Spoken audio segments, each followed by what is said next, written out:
Now, as we mentioned, the incredible Stan Grant was also planning to be here in person with us today, but as we know, this amazing new opportunity presented itself to Stan, and he's had to head overseas. But so that he didn't miss this opportunity, he asked that we could share this video that he's made here today with a takeaway message about this critical issue. So over to you, Stan. Hello, it's nice to be joining you from beautiful Aarhus in Denmark. As you can see, the sun is starting to set behind me. This is the apartment that I'm staying in here in Aarhus while I'm working here in Denmark. Certainly a beautiful part of the world to be speaking to you from. I'm sorry I can't be there with you as I was meant to be, but still able to join you in this way. I want to pay my respects to First Nations people who are in the room there, on whose land you are meeting, to all of your ancestors, wherever you've come from, whichever lands you've travelled from, to be with us as well. And also, far away from my own country, to also acknowledge my own people, the Wiradjuri, the Gamilaroi and the Dharawal people. When we talk about food equity, when we talk about the ability to work together, when we talk about the challenge of feeding our world, it is something that's very real to me, something that I experienced myself when I was a boy. We moved around from town to town, my mother and father constantly looking for work. We were, for the first 13 or 14 years of my life, what you would consider to be homeless. We had no permanent home. We moved wherever Dad could find a job. We slept by the side of the road, in the backs of cars, in caravans and tents and sawmill shacks if we were lucky enough to have a home. What Dad couldn't provide for us with his bare hands, my mother had to supplement by going to the churches and the charities for food relief. We would go, they would give us a food voucher. I can still remember $12 a month is what we would get. We'd go to the supermarket and walk up and down the aisles while I added up each item, and then Mum, when everyone else had left the store, would walk up to the counter and push across the little note. It was humiliating, it was embarrassing. And yet it was what my mother was prepared to do to be able to feed her family. There were times when we lived on bread and fat, dripping, that we would dip our bread into. I remember one period when I was a boy that for 2 weeks we existed on tomatoes. My mother actually told me to not tell people at school what we were eating because she was embarrassed. But she was also worried because the welfare agencies would often come to the schools, would talk to us, would ask us questions. And the questions they would ask were, what did you eat last night? What food do you have in the house? Sometimes welfare agencies would come to our house and inspect wherever we were living to see that there was food there. This was an era for me when Aboriginal children were still being taken from their families. It was part of the stolen generations. So food shortage, food insecurity, the idea of going hungry was something that I was raised with. It was very real for me. And the impact of that, the impact psychologically, the impact on our health, the impact on our growth, the impact on our intellectual growth as well, because we know that these things are tied to a good diet. It was tough. When I think about where I'm coming to you from now here in Denmark, when I think about my own career that's taken me around the world as a journalist, it is almost improbable when you consider the life that I had when I was growing up. And we know still today that so many First Nations people still struggle to have a proper diet. We know the problems of malnutrition. We know the problems of food insecurity. We know the problems of disadvantage that people have to grapple with every single day. It's something I've seen throughout the world, and while I was growing up in a country where we did it hard, we didn't starve. There were people there who could help us, and thank God for the churches and the charities who were able to put food on our table. I know that so many people throughout our world don't have that. There is an acute global food shortage. Extraordinary, really, when you think that we live in a time of plenty. We have never lived in an era where we have been richer, we have been healthier, we have lived longer, when there has been so much abundance in our world. And yet we still face the reality that there are 345 million people right now facing food insecurity. That's from the World Food Programme. Listen to some of the numbers here. 171 million people that the World Food Programme aims to reach in this year alone. It will require $25 billion, and that's way more than is being pledged by the international community. At this moment, the World Food Programme says they are being pledged around about 10 billion. That's about 40% of what is required. How do we get to this point? How do we get to a point where in our world in 2023, children are going to bed starving? We know that countries face the reality not just of hunger, but of famine, and what the causes of that are. If we live in a world of abundance, if we live in a world of such extraordinary wealth and plenty, how is it that people are facing this plight? And we know that it is hunger on a catastrophic scale. We hear a lot about the global climate catastrophe, and we should, and that is linked in many ways to what we're seeing with this hunger catastrophe. But we don't in our media hear as much as we should about the global food shortage. It isn't something you can easily point a camera at in a world where we compete for noise, where so much politics fills our air. The plights of ordinary people are often lost to us. We are simply not there to tell those stories. How did we get to this point? Well, a lot of it is man-made.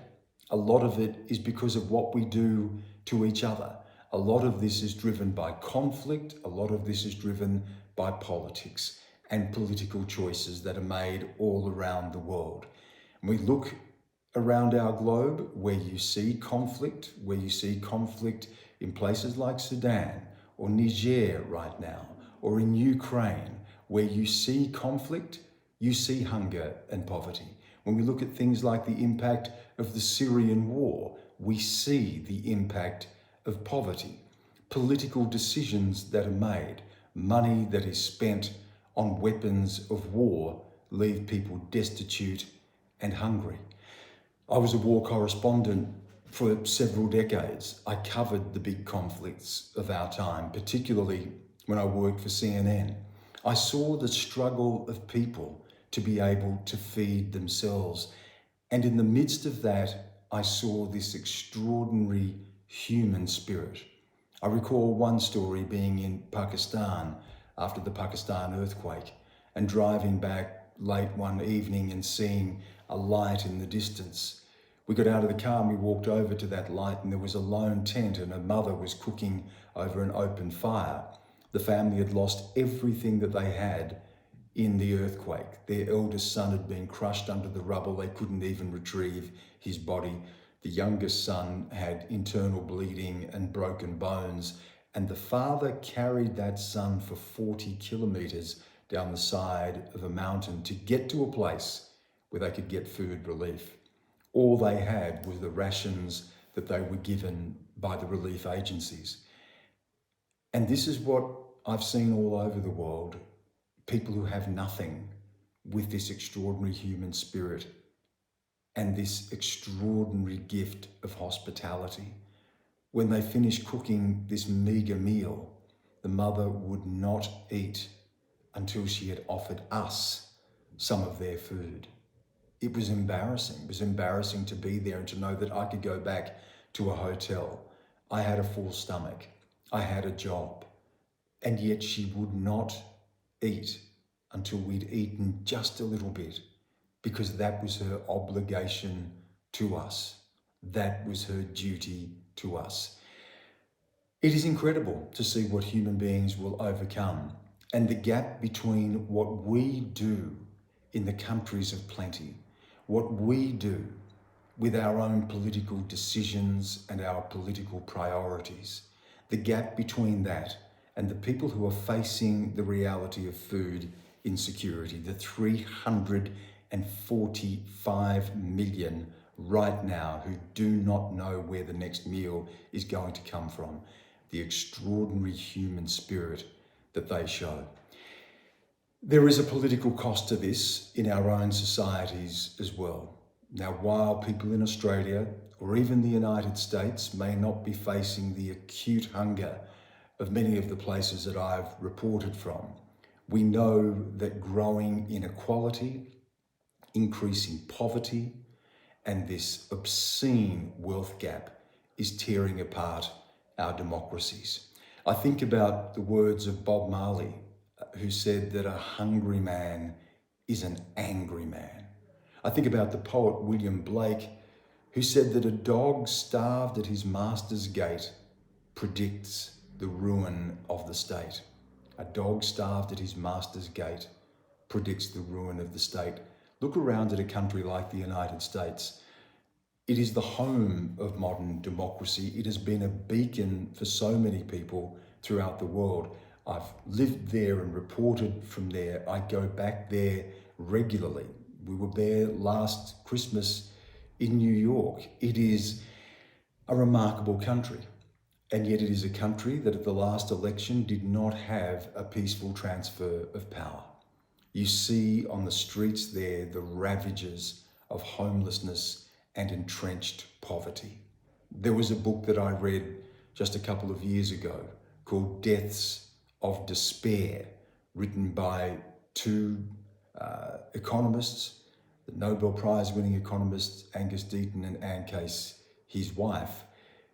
They revealed line by line what the impact of poverty and the obscene wealth gap is doing to people in the United States, where the top 1% of the population has wealth 900 times greater than the bottom 50% combined. They revealed in that book that your postcode, your zip code, is your fate. Where you live is now determining how long you will live. They say that the country is in the grip of an epidemic of violence and suicide, an opioid epidemic. They say that there are people who believe that democracy is a sham, that the political system has left them behind. It doesn't speak to them anymore. These are the places beyond the bright lights of Manhattan or beyond the Hollywood sign of Los Angeles. These are the barren strip malls, the windswept towns with the broken bridges and the roads and infrastructure that are no longer fit for purpose. People have seen the factories closed down, the schools closed down, a generation locked in this sense of hopelessness. And we're seeing this play out in their politics. Donald Trump did not emerge out of nothing. He emerged out of this crisis where he offered nothing but platitudes. But the promise to make America great again resonated with people who believe that America is failing them. It's not just the United States. All around our world, we are seeing this crisis in our democracies. People who feel left out and they're angry and they're taking their revenge. We're also seeing a rise of autocrats and authoritarians, political charlatans who are exploiting this fear and anxiety at the ballot box. We see that everywhere. Freedom House, which measures the health of democracy all around our world, now counts 16 straight years of declining democracy. 16 straight years. There are fewer democratic states today than there were last year, the year before, the year before that. When you consider that 30 odd years ago, 1989, the end of the Cold War, the Berlin Wall coming down, we were proclaiming this as the end of history moment. Liberal democracy had triumphed, we were told. The great Satan, as Ronald Reagan described it, the evil empire, the Soviet Union was crumbling. We would see a flourishing democracy. Instead, what we have seen is a democratic decline, an alienation, a concentration of wealth in the hands of a few, a growing authoritarianism, a collapse of our institutions. And when you look around our world today, it is the poor, the impoverished, the hungry who are paying this price. They are the 345 million people going to sleep tonight on an empty stomach. While we talk about these issues, they are the people who are increasingly going to grow angry at this situation right throughout our world. And of course, not enough money to deal with it. Yes, pledges of assistance, but nowhere near the amount of money that the World Food Programme needs just to be able to feed the hungry, let alone deal with the rise of famines and acute starvation, which is an emerging crisis in our world. And what about our own country? Australia's not immune either. Australia doesn't have the worst of other countries, and thankfully we have a strong social safety net to be able to catch people when they slip through those cracks. But we are also seeing an increasing wealth gap in our own country. We know that there are people who own multiple homes while others can't afford to buy a home. There is a rent crisis. People who work, who earn an income, don't have the security of a home. And if they lose their home, if their lease agreement ends, they are out there competing with others just to be able to put a roof over their head. We're starting to see in our own society the cracks appearing between the haves and the have-nots. The wealth gap in our own country is growing and it's starting to bite. These are the challenges for us. And then you look at the situation of First Nations people. We are the most impoverished and imprisoned people in the country. We know that years after we began the project of trying to close the gap, in the decades since then, we're still struggling to be able to achieve that. We know that we still have the worst outcomes in health or housing or education or employment. Those metrics are determining the lives of so many of our people. And yet Australia seems to be able to walk past this problem. I sometimes ask myself, what would happen if this was in an Australian town?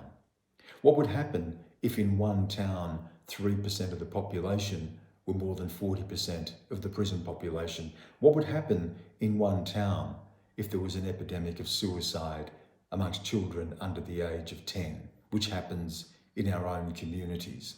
What would happen in these towns if women were subject to 40 times the national level of family violence? What would happen? Well, we know what would happen. There'd be an outcry and governments would react. And yet these are the statistics that face First Nations people right throughout the country.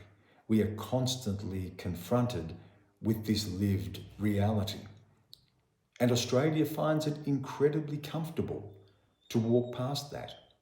It is just like the global food crisis, the global food catastrophe, almost seen as the price of doing business. It is almost factored in. If it wasn't, surely we would do something about it. Surely we'd be meeting the needs of First Nations people, finding better policy solutions. Surely we'd be working together. And surely at a global level, when we can invest so much money into weapons of war, that we'd be able to feed the hungry in our world. What stops us doing it? That's your challenge. How do we work together? How do we get past our political differences, our short-sightedness? How do we prioritise those who are in the greatest need?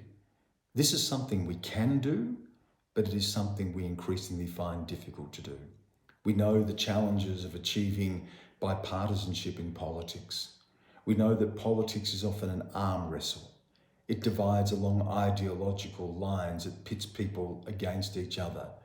This impedes the ability to make the policy choices that are necessary to deal with these crises, to be able to lift up those most vulnerable in our communities. We see this everywhere. And of course, I don't need to remind any of you there, you're in Australia, I'm outside, I'm looking in. But now that we have a date for the referendum, we're seeing the hardening of those political divides, a polarisation, a referendum that is on a knife edge right now. And after the referendum, yes or no, how do we come together for the right outcomes, the solutions to dealing with the crisis that so many of our people are facing right now? My life's journey has taken me from a little boy with a hungry belly, growing up in small towns in outback New South Wales, with a father who lost the tips of 3 of his fingers working in sawmills to put food on the table, and my mother who would swallow her pride and go to the churches and knock on the doors so that we could get the relief that we need. I know the charity and the kindness of people. I know that in Australia we are a country that at its best does not leave people behind. I'm here today because we can overcome. I'm here today because of the efforts of my parents, because of the efforts of government who gave us just enough assistance to be able to make a difference. I'm here because there is still the possibility of some hope, to be sitting here in Denmark, speaking back to you in Australia. How do we make sure that a boy, as I was, sitting out there in Australia today, or a girl like my sister, parents like my parents, good people, people who are doing their best for their families, how do we ensure that one day they can be sitting here, as I am, speaking to you? It is not impossible, but it is becoming increasingly hard in a world where we would sooner see what divides us than what unites us. It is a challenge for our world, and it is a challenge, sadly, our world is failing. It is a challenge for Australia, and it is a challenge, sadly, that our country is failing. You in the room are there because you want to make a difference. You know that food is the most basic of our human rights. The right to be able to have a meal, have a roof over your head, to protect your family. These are the fundamental building blocks of a secure society. The challenge is yours. You're there because you want to make a difference. When you step outside that room, you have to ask yourself, how do I take what is in this room and make it work somewhere else? I have to ask myself every day, what do I do? What do I do to make a difference so that a child growing up today can be sitting where I am today? That's all of our responsibility. It is a very tough time in our world, from war and famine and hunger to political democratic decline to growing anger. At the end of the day, we share the planet. We share this planet together, and our fates are inevitably entangled. The choices are ours, and they are choices that we can make. That is the challenge I leave with you. In my language, Mandangur, I'll say goodnight to you here from Denmark. Wish you all the best, and I'll be back in Australia by the end of the month. I'll see you soon.